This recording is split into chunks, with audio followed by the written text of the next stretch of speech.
welcome to another video, Purple Political Talk here. And in today's video, we're going to be looking at the 2020 presidential election through 538 presidential forecast.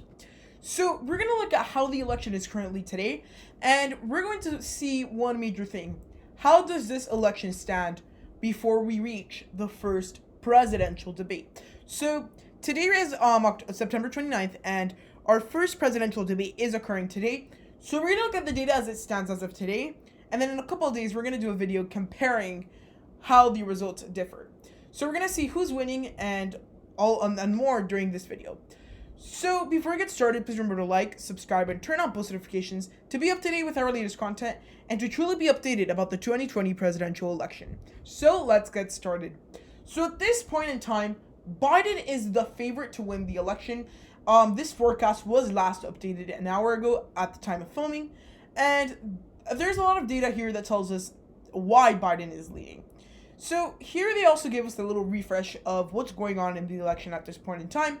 Biggest things are the debates. We're going to be talking about that in another video and how it impacted the election, but as well as the New York Times bombshell tax return report, which really is going to hurt President Trump, as some Americans, the Democrats, could use that very well in political ads. However, I think it's just how Donald Trump is able to go against it and to show that he can defend himself. Maybe that could help him, but who knows. But those two things have definitely impacted the election. And of course, COVID-19 over time, the economy over time, these things have affected the election. But these are the two latest things that have definitely affected. So if you look at it overall, we could say that Biden is the favorite, like I said, 78% chance of winning to Donald Trump's 22% chance. These are very good odds for Biden. However, these are just odds, remember that. In 2016, Hillary Clinton had 80% odds of winning the day of the election. Again, that didn't end up coming out for her. However, these are odds, and I think 22% chances, not that bad, especially at the highest office of the land. However, this shows us that Biden clearly does have an advantage, and the way they do this is they get a lot of electoral maps, they do a lot of simulations, and those simulations, more often than not, show former Vice President Biden ahead. So that is something that's very interesting and take into account. And I mean, in most electoral scenarios, at least the realistic ones, which I would say fall kind of in this range, 100 plus, 100 minus, that is where Biden is excelling, and he's actually getting some scenarios where he wins the Electoral College by a ton of votes, over 400.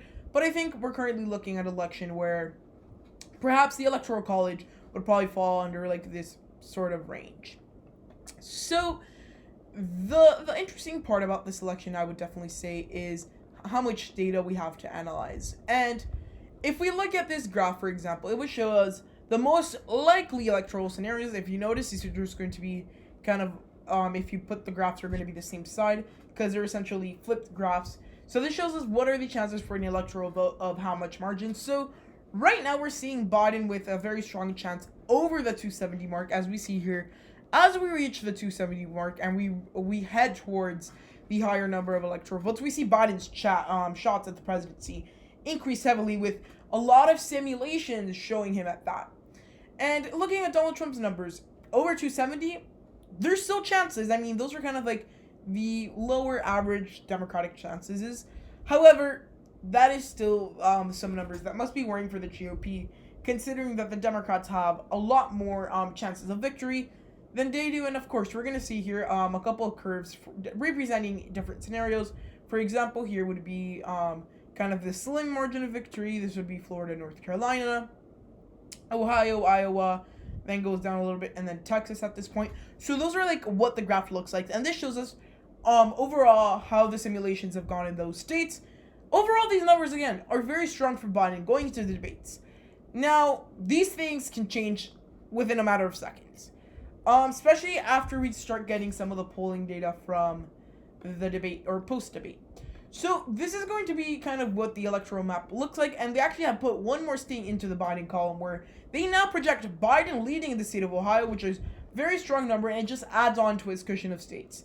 At this point in time, they say that the state that's going to put Biden over the edge is Pennsylvania, where Biden has, like, at least in the most recent polling data that we do have, he had a 10-point lead in Pennsylvania, which is pretty considerable. And for Trump to win, he's going to have to win all of these states, including Pennsylvania. He has to win Ohio, which, again, it's definitely in the realm of possibility, especially after the debates, since it's a less than 1% lead. North Carolina, again, less than 1% lead. That's definitely in the realm of possibility. Maine second, definitely in the realm of possibility. It's a little bit less. Florida is a state that I've talked about before on the channel, and I've said that this state is going to be hard to analyze, considering that Trump won here by a considerable margin in 2016. His margins amongst Hispanic voters have definitely gone up, and of course I understand there's Cuban voters in that area that tend to vote more Republican, but generally speaking, more Republican voters, and the numbers have gone up from 2016. That's something to analyze.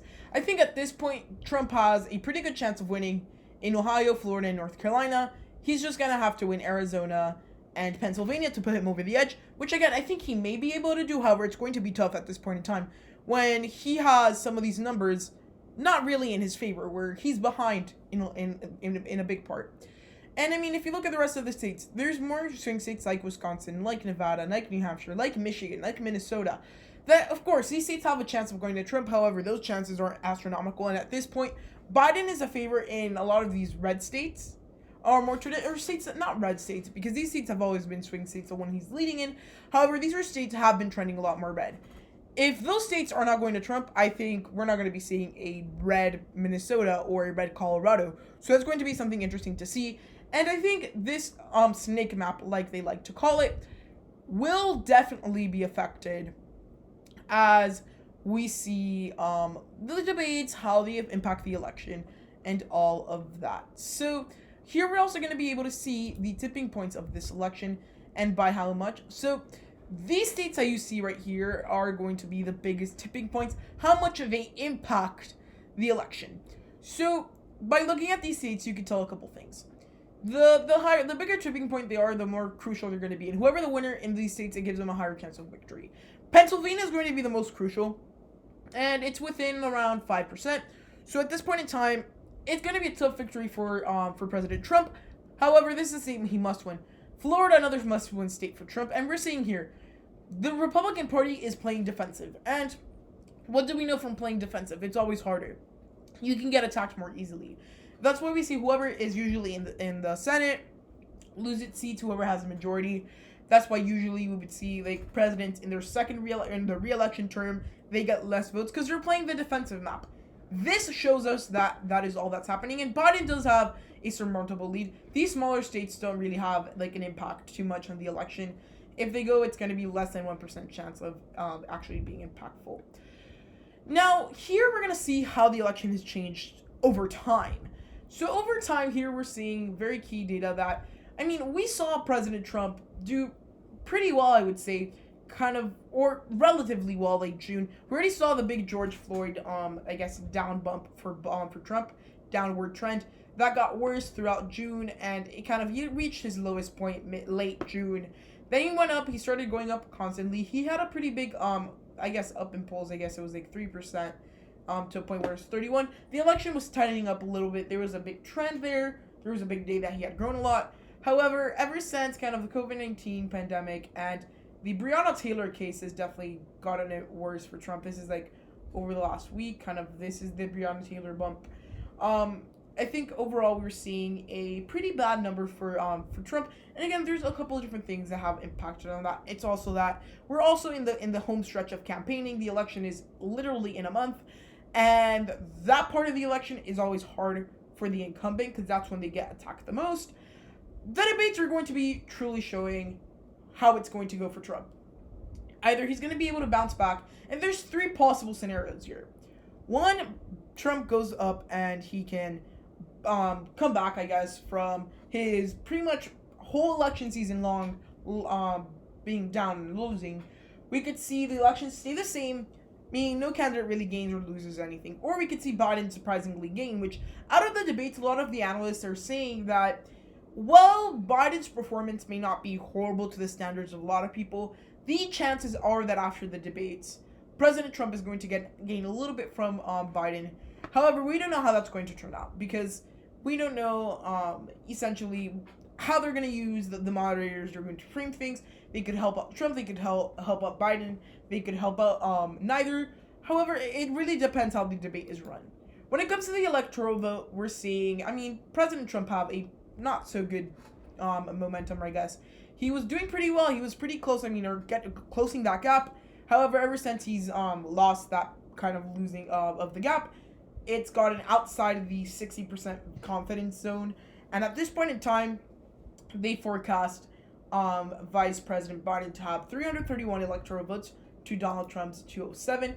When it comes to the popular vote, even worse. The chances of a Donald Trump victory in the popular vote are very low. Right now, we're seeing a popular vote margin of around 6.5%, almost 8%, almost 7% for Joe Biden. Strong numbers, and I think if there's one thing we know about this election is Donald Trump is barely even contesting, I guess, in a way, the electoral map. The chances of him winning in the popular vote are very low. Now, we're going to look at the last thing here, which shows us the possibilities of this election, the odds of a certain event happening or not. Here, it gives us Trump's winning the popular vote, 11% chance compared to Biden's 89%. We're seeing that Biden has a larger chance to win the popular vote. More than 50%, again, lower for Trump, but still possible, most likely in a landslide or best case scenario. During a Trump wins in a landslide, that's almost not going to happen by double, or win the popular. In this case, they refer to the popular vote. And Biden, it's a 28% chance, a double-digit margin in the popular vote. It definitely could happen. Trump wins the popular vote and loses the Electoral College. Definitely a possibility but that is more likely with Biden. No one wins the Electoral College. It's 269 to 269. I will tell you this scenario is actually more likely to happen than in past years. However, not that likely. Win at least one seat that Clinton won in 2016. It's possible, but it's unlikely. There's very little, and Biden is almost bound to win a seat that Trump won in 2016, flip a couple states, and it's very low chance it's going to stay the same in 2016, and there's a 5% chance it's going to make a recount. So overall, this election electoral forecast shows us many things about this election. One, Biden is the clear favorite to win this election, and there's no doubt about it. Now, as we head into the home stretch of campaign season and into the home stretch of the whole race, we're going to start seeing how it's going to go for Trump. Is he going to be able to bounce back? And truly, during these couple of days after the presidential debate, we're going to be seeing a lot more of those results. And by the way, I will be doing a video after the debates discussing what are going to be the impacts and the repercussions of the debate. So guys, I hope you enjoyed the video. If so, please give it a huge thumbs up, like, subscribe, and turn on post notifications to be up to date with our latest content. Hope you enjoyed the video, and goodbye.